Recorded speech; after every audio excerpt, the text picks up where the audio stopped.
رسوله الكريم أما بعد فأعوذ بالله من الشيطان الرجيم بسم اللہ الرحمن الرحیم۔ گزشتہ درس میں ہم نے پیارے پیغمبر صلی اللہ علیہ وسلم کے اسماء گرامی کا احاطہ کیا تھا۔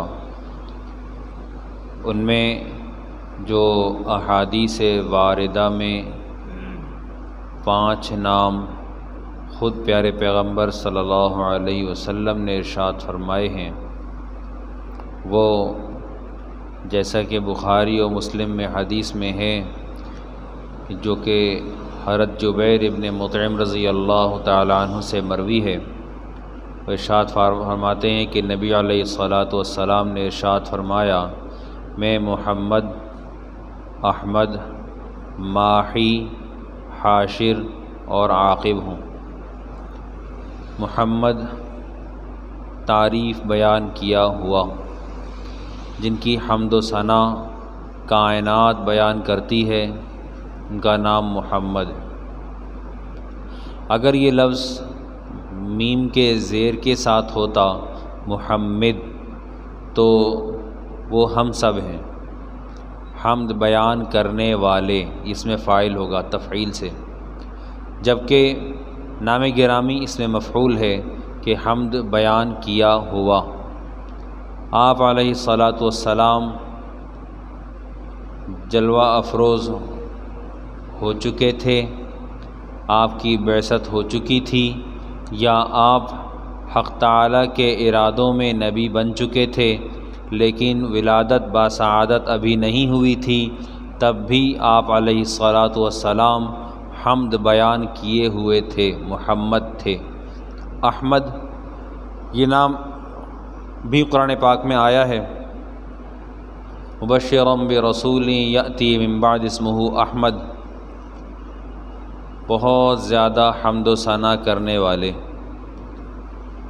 ماحی، ماحی مٹانے والے، محو سے ہے، یمحو اللہ ما یشاء ویثبت، اللہ جس کو چاہتا ہے مٹا دیتا ہے۔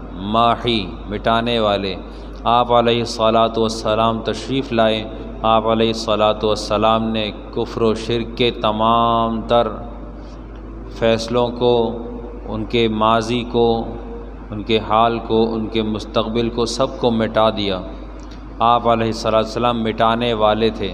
آپ علیہ الصلاۃ والسلام نے کفر کو مٹایا اور اس کے اوپر ایمان کا رنگ چڑھایا اور اللہ کا رنگ چڑھایا۔ قرآن پاک نے کہا صبغۃ اللہ ومن احسن من اللہ صبغہ، اللہ کا رنگ، اور اللہ سے زیادہ اچھا رنگ دینے والا اور کون ہوگا۔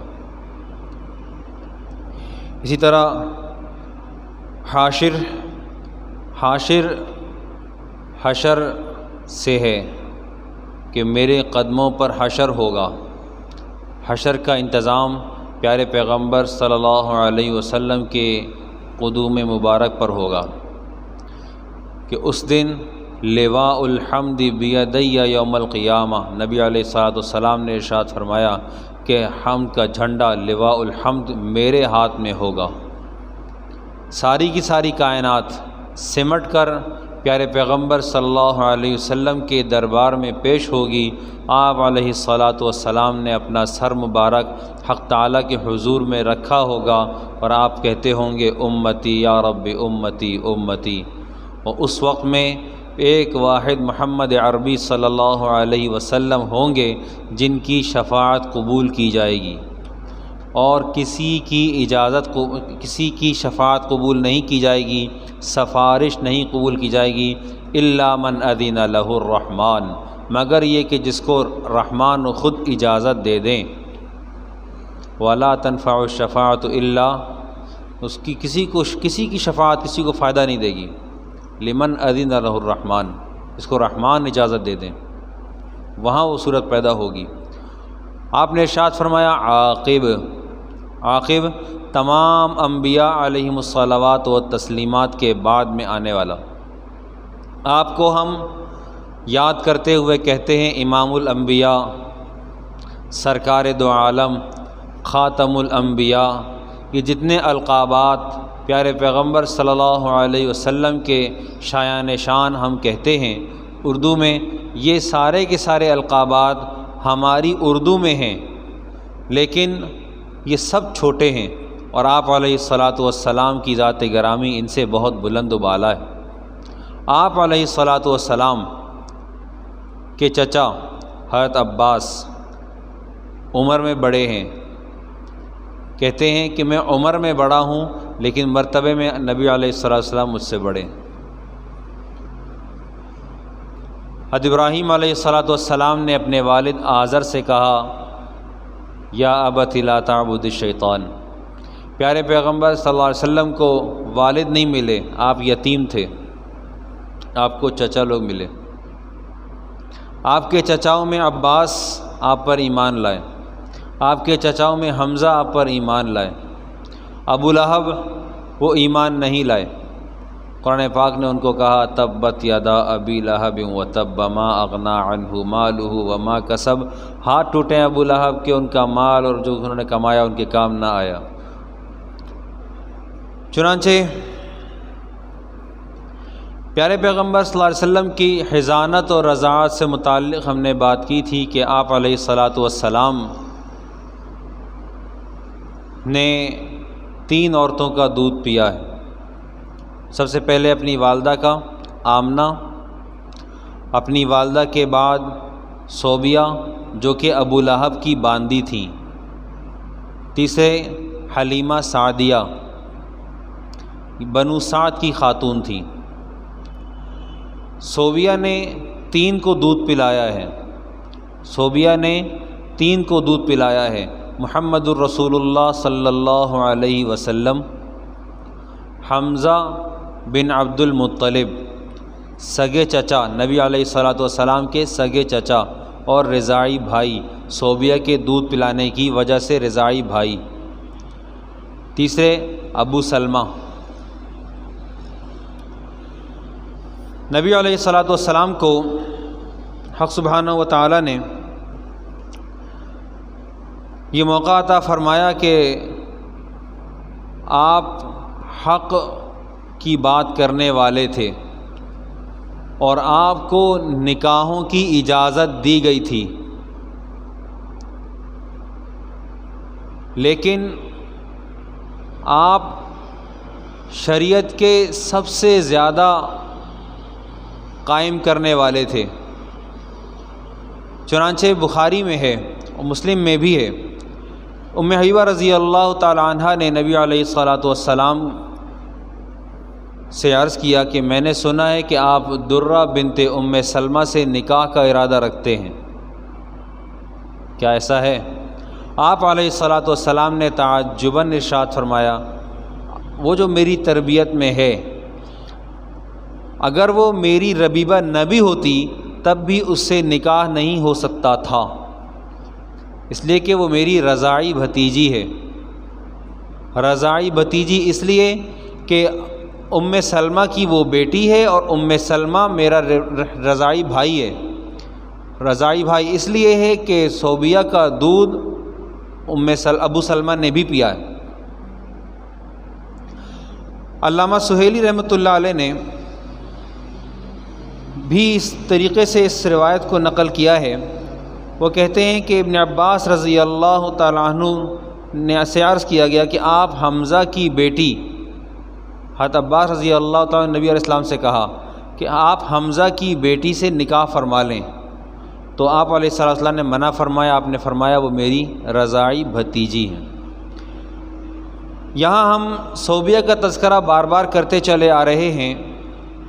حافظ ابن مندہ رحمۃ اللہ علیہ نے ان کو مسلمان لکھا ہے، اور صوبیہ کے اسلام کے بارے میں علماء کا اختلاف ہے۔ نبی علیہ الصلاۃ والسلام مدینہ تشریف لانے کے بعد ہدایہ مکہ مکرمہ بنام صوبیہ بھیجا کرتے تھے۔ حضرت خدیجہ سے نکاح کے بعد بھی صوبیہ پیارے پیغمبر صلی اللہ علیہ وسلم کی خدمت اقدس میں حاضر ہوتی رہی ہیں۔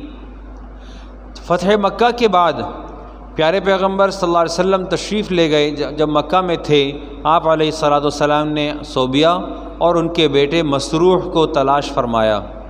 آپ نے لوگوں سے دریافت کیا کہ ان دونوں کے بارے میں کوئی اطلاع۔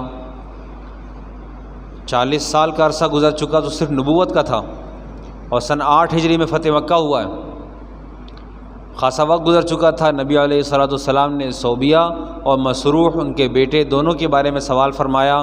آپ کو اطلاع ملی کہ دونوں میں سے کوئی زندہ نہیں ہے، تو آپ علیہ الصلاۃ والسلام نے جاننا چاہا کہ ان کے عزیز و اقارب میں، ان کی خوائش میں کوئی زندہ ہو، تاکہ اس کے ساتھ احسان و سلوک کا معاملہ فرمائیں۔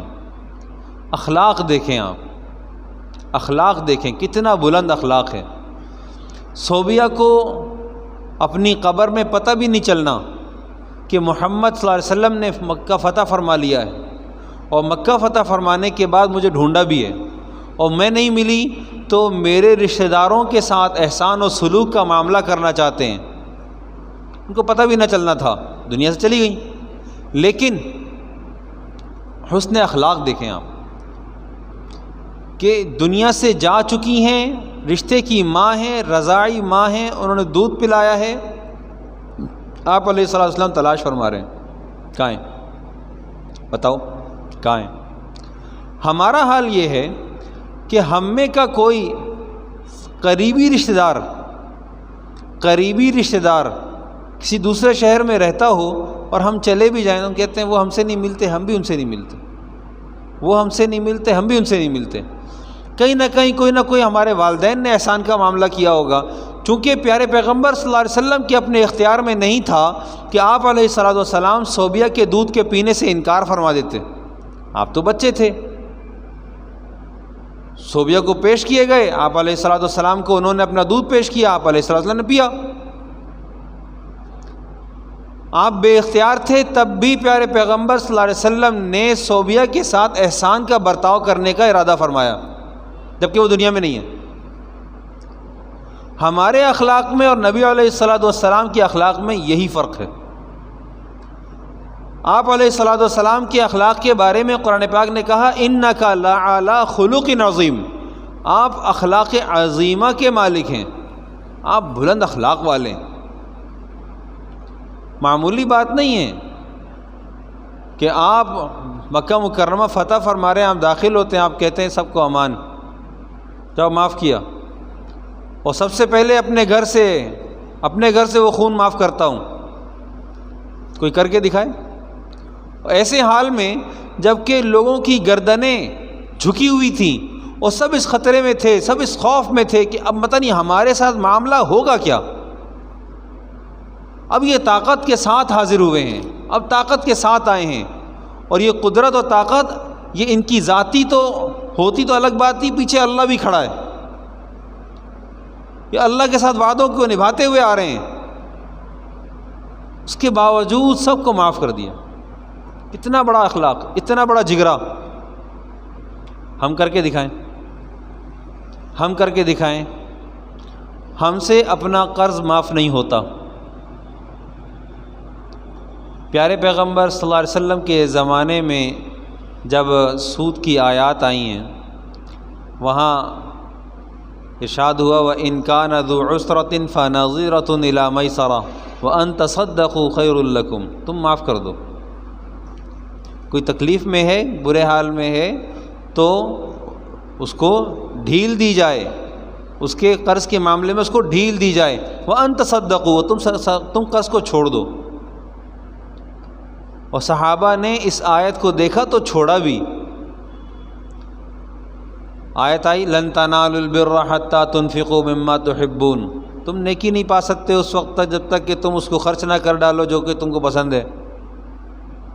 اخلاق صحابہ کے، چھپا لیتے، نہ بتاتے ہمارے پاس کیا ہے، اور نبی علیہ الصلوۃ والسلام قلوب کو پھاڑ کے تو دیکھ بھی نہیں رہے تھے، لیکن صحابہ نے اپنے آپ کو خود پیش کیا۔ بیرہا کا وہ باغ آج مسجد نبوی میں داخل ہو چکا ہے، جو حضرت طلحہ رضی اللہ تعالیٰ عنہ نے نبی کریم صلی اللہ علیہ وسلم کی خدمت اقدس میں پیش ہو کر آپ نے پیش فرمایا، آپ نے کہا یا رسول اللہ بڑی محبت ہے، صدقہ کرتا ہوں۔ ہم اپنے اخلاق کو ٹٹولیں، ہمیں اپنا وقت جتنا قیمتی لگتا ہے، ہم صرف اپنا یہ قیمتی وقت حق تعالیٰ کے حضور میں پیش کرنے والے بن جائیں۔ مال تو ہم زکوٰۃ کی بات بعد میں کریں گے جب نصاب پورا ہوگا۔ کہتے ہیں صرف یہ وقت، جو قیمتی وقت اپنے پاس ہے، اور یہ حق تعالیٰ کا دیا ہوا ہے، اپنا ذاتی اختیاری نہیں ہے، حق تعالیٰ نے زندگی دے رکھی ہے۔ ایک حساب لگائیں، اگر اوسطاً عمر 60 سال ہے اور 12 گھنٹے کی نیند ہے تو معلوم ہوا کہ 30 سال صرف اور صرف سونے میں گزار دیے۔ رات کو سونے میں نکال دیں، دن کو شمار کر لیں، 30 سال صرف اور صرف سونے میں گزار دیے، تو کیا کھویا کیا پایا؟ اس ظاہر ہے کہ جو 30 سال ہمارے پاس بچ گئے اس میں بھی تو کوئی نہ کوئی دنیائی کام تو کرنا ہی ہے۔ کیا بچا؟ اس بات کو سوچنا پڑے گا۔ ہوا کچھ یوں کہ صوبیہ نے آ کر نبی علیہ الصلاۃ والسلام کی ولادت باسعادت کی خبر ابو لہب کو دی۔ چچاؤں کا تذکرہ چل رہا تھا، ابو لہب کو خبر دی۔ ابو لہب اتنے خوش ہوئے کہ انہوں نے فوراً صوبیہ کو آزاد کر دیا، صوبیہ کو آزاد کر دیا، صوبیہ آزاد ہو گئیں۔ کسی نے ان کو خواب میں دیکھا۔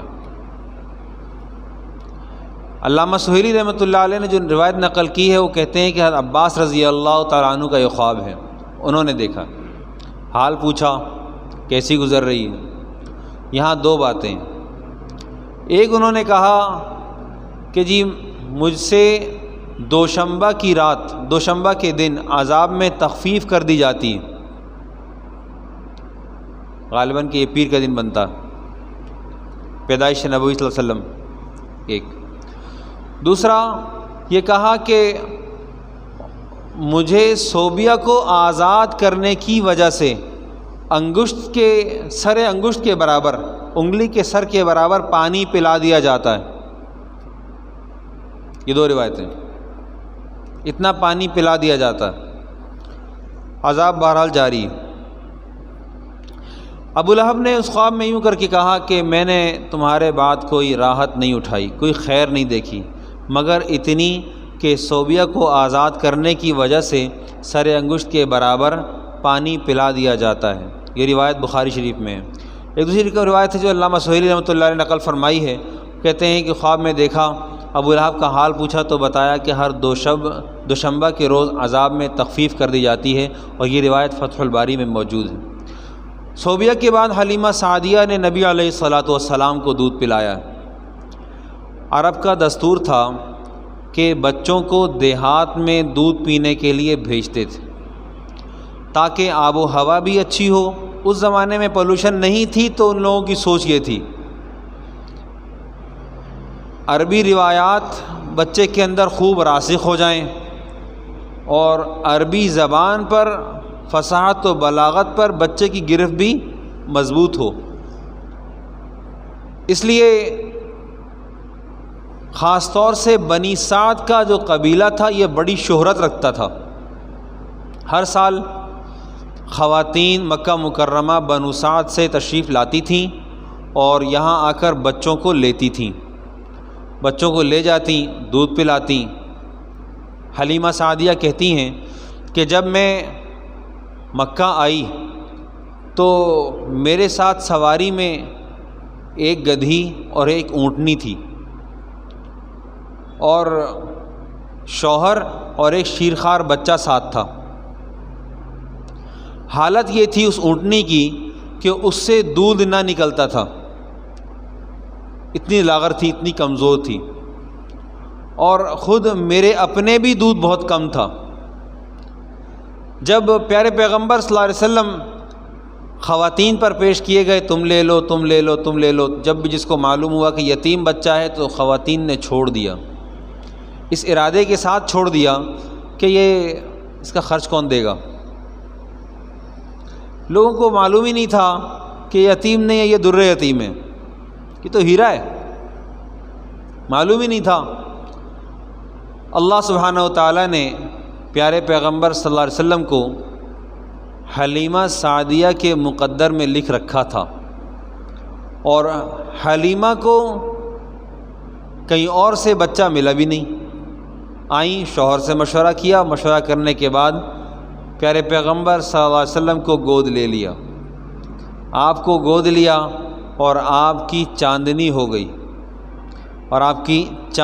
گئی، عمر رضی اللہ تعالیٰ عنہ ارشاد فرماتے ہیں تمعدوا وتمعذروا واخشوشنوا، کہتے ہیں کہ معد بن عدنان کی ہیئت اختیار کرو، عجم کا لباس اور ان کی ہیئت اختیار نہ کرو، اور شدائد پر صبر کرو، ٹکرانا سیکھو۔ ابو بکر رضی اللہ تعالیٰ عنہ نے پیارے پیغمبر صلی اللہ علیہ وسلم سے پوچھا یا رسول اللہ، آپ کی عربی بڑی فصیح ہے، آپ کی عربی زبان بڑی فصیح ہے، فصاحت آپ کی زبان میں ہے۔ نبوت کے 4 چاند تو اپنے جگہ موجود تھے، آپ علیہ الصلاۃ والسلام نے نبوت سے ہٹ کر جواب دیا۔ آپ نے ارشاد فرمایا ایک تو میں قریشی ہوں، دوسرا میں نے بنو سعد میں دودھ پیا، یعنی کہ میرا پنگھوڑے کا وقت، میرا بچپنا بہت چھوٹا تھا میں، تو وہ وقت میرا بنو سعد میں گزرا ہے۔ اللہ سبحانہ و تعالیٰ پیارے پیغمبر صلی اللہ علیہ وسلم کی سیرت کو بیان کرنے اور اپنے حبیب صلی اللہ علیہ وسلم کی ذات اقدس سے محبت کی توفیق عطا فرمائے۔